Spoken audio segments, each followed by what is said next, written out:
Salut à tous, c'est Nico, j'espère que vous allez bien. Moi ça va toujours aussi bien, comme d'habitude, je vous le dis à chaque fois, mais c'est vrai. Aujourd'hui on va parler d'une nouveauté vraiment intrigante, je n'avais pas du tout idée que ça puisse exister. Et d'ailleurs je remercie HP de m'avoir parlé de ça, et vous allez voir, c'est étonnant. Il s'agit de la HP Neverstop Laser. Et HP qui m'a envoyé cette imprimante en test m'a indiqué que ce qui fait d'elle un produit assez unique sur le marché, c'est qu'il s'agit de la première imprimante laser rechargeable au monde. Alors l'imprimante, clairement, c'est pas le truc qui fait rêver tout le monde, mais c'est un outil qui était indispensable et dont on a tous besoin, surtout quand on bosse depuis chez soi. Et le principal problème des imprimantes laser, c'est que les tonnerres ça coûte un petit peu cher. Alors en termes d'innovation sur les imprimantes, HP a sorti un truc il y a quelques années qui reste à mon avis totalement inégalé en matière de bonnes idées. Cette fois-ci pour les imprimantes jet d'encre, il s'agit de Instant Ink. J'en ai parlé dans cette vidéo, je vous mets le lien ici. Ne ratez pas cette vidéo parce que peut-être que ça pourrait aussi vous changer la vie comme ça a changé la mienne, enfin du moins ma vie avec mon imprimante. Alors Instant Ink c'est super adapté pour les particuliers et les imprimantes jet d'encre, mais le sujet du jour c'est donc Neverstop Laser. Et là HP s'attaque à une autre catégorie d'imprimantes, ce sont les imprimantes laser donc, qui sont plutôt destinées aux professionnels mais aussi aux indépendants, auto-entrepreneurs ou petites entreprises comme nous, ou même à toutes celles et à tous ceux qui ont besoin d'imprimer principalement du texte. C'est une imprimante laser noir et blanc et le laser a quelques avantages. Le coût de revient à la page est plus faible, l'impression est d'excellente qualité et on peut imprimer beaucoup plus avec une seule cartouche. Mais le truc c'est que sur cette imprimante justement, il n'y a pas de cartouche. Alors comment ça marche? Alors je suis allé voir sur le site de HP et j'ai trouvé des infos plutôt intéressantes. HP annonce qu'avec Neverstop Laser, le coût d'impression à la page est 60% moins cher que les impressions laser traditionnelles, et HP indique aussi qu'avec Neverstop Laser on peut imprimer jusqu'à 5000 pages avec une seule recharge. La recharge ça ressemble à ça. Alors pour le bien de la planète je vais pas aller jusqu'à imprimer 5000 pages pour vérifier évidemment, mais j'ai calculé 5000 pages ça correspond à peu près à ce que nous ici au bureau on imprime en 2 ans. Et dans la gamme HP Neverstop Laser il y a 3 modèles, il y a la 1001, la 1201 et la 1202, c'est celle-là, celle que HP m'a envoyée, qui est une imprimante donc multifonction qui fait imprimante, scanner, qui est aussi compatible AirPrint, Wi-Fi direct, Ethernet, bref elle est ultra complète. On va donc la découvrir ensemble, on va voir ce que donnent les impressions, on va voir aussi ce qu'on peut faire avec, et puis on va surtout voir comment marche ce fameux système de recharge. Allez, on commence par l'unboxing. Un câble USB, câble d'alimentation électrique, voilà. Alors une petite dock. Alors j'ai pas l'habitude d'ouvrir des trucs aussi volumineux, enfin elle est pas très volumineuse, mais c'est pas un smartphone quoi, donc voilà. Elle est pas très grosse en fait.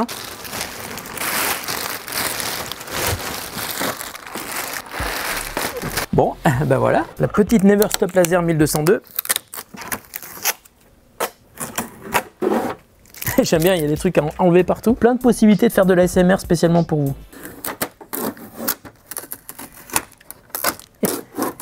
Je crois que j'ai tout enlevé. Attention, on va la mettre en face. Alors au-dessus, on a un panneau de contrôle qui est tactile, donc il n'y a pas de bouton physique, c'est entièrement tactile. Et puis un écran LCD qui va nous donner des informations. Et ici, on a le plateau que l'on ouvre pour mettre nos feuilles à scanner. Donc par exemple, on mettra un document ici, on ferme et on scanne. Voilà, tout simplement. Alors la partie suivante, je vais la retourner pour que vous puissiez bien la voir face caméra. Ah, attendez, bougez pas.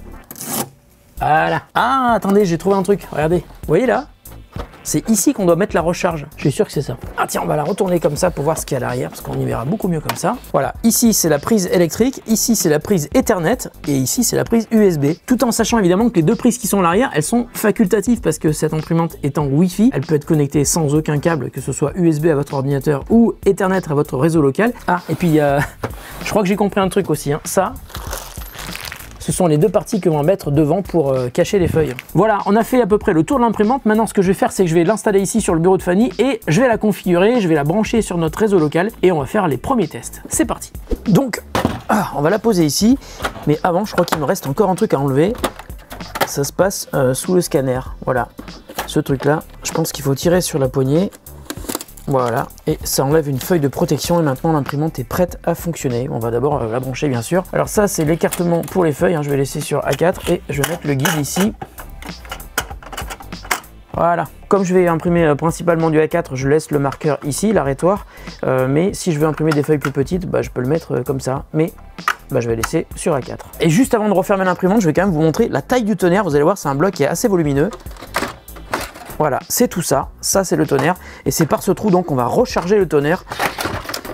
Pas besoin de changer le tonnerre, quoi. Alors, je referme. Et je vais mettre du papier. Voilà.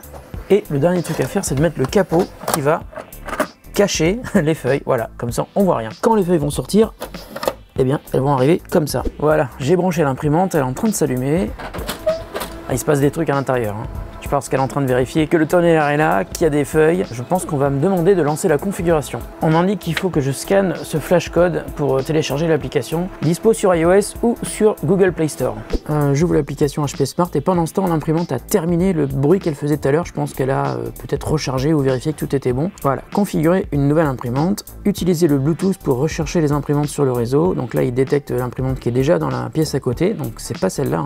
Donc je vais ajouter une imprimante. Donc là, je vais le mettre sur le réseau Wi-Fi de l'imprimante HP qui vient d'être branchée. C'est celle-là, Never Stop. Ok, on est bon.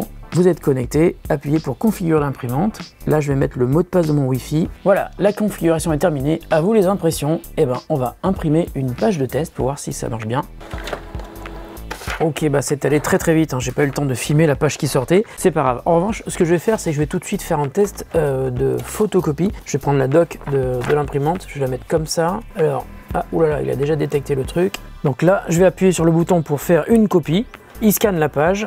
Donc je pense que c'est assez rapide, on va en avoir la preuve, voilà, c'est très rapide et on a notre photocopie qui est sortie. Alors ce qu'on voit ici, c'est pas juste une décoration, même si c'est assez joli, c'est un indicateur du niveau de charge du toner. Par exemple, là il y a 3 lumières, si vous avez les 3 lumières allumées, les 2 grandes en haut et la petite en bas, ça veut dire que le toner est plein, vous pouvez imprimer environ 5000 pages. Si vous avez la lumière du haut qui est éteinte, ça veut dire que vous avez la possibilité de rajouter un kit de recharge, et si vous avez les 2 lumières qui sont éteintes, ça veut dire qu'il est temps de remplir votre toner, soit avec un, soit avec 2 kits de charge comme celui-là. Alors un kit comme ça coûte 22 € et ça vous permet d'imprimer 2500 pages. Donc pour environ, on va dire 44 €, vous pourrez remplir complètement votre tonnerre et être reparti pour 5000 pages à imprimer. Si vous avez les 2 lumières qui sont éteintes, ça veut dire qu'il va vraiment être temps de remplir votre tonnerre et donc vous pourrez mettre 2 kits de recharge. Et si vous avez la dernière lumière qui est allumée et vous avez un petit panneau de signalisation avec +2 qui sera marqué, c'est-à-dire que là vous ne pourrez plus imprimer et il faut quand même aller chercher des kits de recharge ou les commander sur le site de HP. Alors là, il y a une petite indication, je vais ouvrir le capot, qui s'allume ou qui s'allume pas. Si c'est pas allumé, ça veut dire que vous pouvez pas remplir le toner. Si c'est allumé, ça veut dire que vous pouvez utiliser votre recharge. Donc ici, on a un capot qui cache l'entrée du toner et c'est à l'intérieur de ce petit trou qu'on va mettre la recharge. Alors même si mon toner est plein, je vais quand même vous montrer à quoi ressemble la cartouche pour recharger ce toner. Voilà à quoi ressemble la recharge, avec là un petit circuit qui permet de rentrer en contact avec celui qui est à l'intérieur du toner. Pour remplir le toner lorsqu'il a besoin d'être rempli, bon là il n'a pas besoin parce que le truc n'est pas allumé, et ben on met le truc comme ça, voilà. Et puis là il est en train de clignoter pour me dire non mais t'as pas besoin de mettre la cartouche, le truc est déjà plein. Mais c'est comme ça que ça marche. Vous voyez, c'est assez simple quand même. Voilà, mais je le referme. Il est toujours aussi plein. Bon alors petit point d'étape après 2 jours d'utilisation de l'imprimante HP Never Stop Laser 1202W, c'est la référence exacte. À l'usage, je trouve qu'elle est super efficace, elle est rapide, plutôt silencieuse, elle est aussi très compacte, surtout pour cette version qui permet donc aussi de scanner en plus d'imprimer. Mais j'ai noté quand même quelques réserves. Tout d'abord, je trouve qu'elle a parfois du mal à gérer les aplats de couleurs et les retranscrire en noir et blanc. On peut parfois voir certaines irrégularités sur des impressions de photos, mais comme je vous le disais évidemment, c'est surtout une imprimante qui est faite pour imprimer du texte et sur ce point, eh bien, elle est vraiment efficace. Alors HP la présente comme une imprimante qui est faite pour les petites équipes de travail et pour l'essentiel. Et c'est vrai, d'ailleurs, il lui manque une fonctionnalité avancée.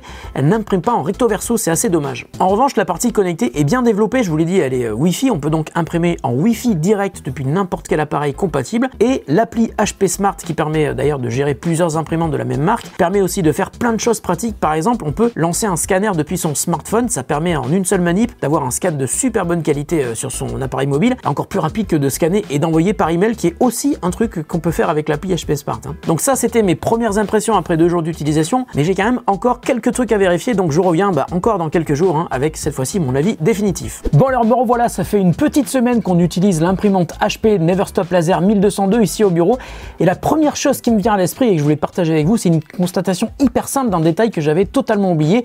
Le laser, c'est super rapide, je vous jure que c'est vrai, j'avais perdu l'habitude, c'est vrai, la dernière fois que j'ai utilisé une imprimante laser, c'était il y a plusieurs années, quand je travaillais dans une autre boîte, parce que le laser, c'est vrai que c'est vraiment fait pour l'entreprise, quand on imprime beaucoup de volume, quand on a besoin que ça sorte vite, et surtout quand on imprime principalement du texte, c'est ce qu'on fait en général en entreprise, et ici c'est ce qu'on fait. Donc on sort des contrats, on sort des factures, enfin on sort des documents depuis plusieurs années, et en fait on utilise principalement du jet d'encre, et en repassant sur une imprimante laser, c'est vrai que la vitesse d'impression, c'est super appréciable, mais franchement c'est loin d'être le seul avantage. L'autre gros point fort, c'est aussi le coût d'impression qui est très faible. Quand on achète l'imprimante, on a déjà une réserve de de 5000 pages que l'on peut imprimer. Vous l'avez vu quand je l'ai allumé, le niveau du tonnerre indique qu'il est déjà plein. Et puis je vous l'ai dit, le kit de recharge coûte 22 €, c'est pas cher, ça permet d'imprimer 2500 pages et ça revient donc à 0,0088 € par page, donc même pas 1 centime la page, c'est vraiment pas cher. Alors j'ai pas comparé avec toutes les offres du marché et toutes les imprimantes du marché, qu'elles soient laser ou jet d'encre, mais je pense que ça doit sans doute être la solution la plus économique pour imprimer aujourd'hui. Alors je vous l'ai dit aussi en intro, cette imprimante est compatible AirPrint, donc ça veut dire que vous pouvez lancer l'impression très facilement depuis votre iPhone, votre iPad, et puis vous l'avez vu, pour la configurer, c'est hyper simple, il suffit d'installer l'application sur son smartphone et de se laisser guider, et puis pour la connecter sur votre ordi, c'est aussi très facile. Par exemple sur mon Mac, mais aussi sur mon PC, j'ai même pas eu besoin de faire de config, elle a été détectée automatiquement sur mon réseau. Alors je lui ai quand même trouvé un défaut pour moi, et par rapport à l'utilisation que j'ai d'une imprimante au bureau, il lui manque un truc, il n'y a pas de bac pour lancer le scan de plusieurs pages à la fois. C'est un truc que je trouve très pratique sur mon autre imprimante HP au bureau qui elle est une jet d'encre. C'est vraiment le seul truc que je puisse reprocher à la Neverstop Laser 1202, mais peut-être qu'il y aura une autre version qui permettra de le faire, en tout cas j'espère. Voilà, merci HP de m'avoir permis de tester cette nouveauté, j'étais hyper content de redécouvrir le laser, je peux vraiment le dire comme ça, et puis de me rendre compte que ça pouvait aussi coûter encore moins cher que ce que j'imaginais. Alors c'est pas pour autant que je vais imprimer beaucoup plus, mais déjà je vais imprimer beaucoup plus vite,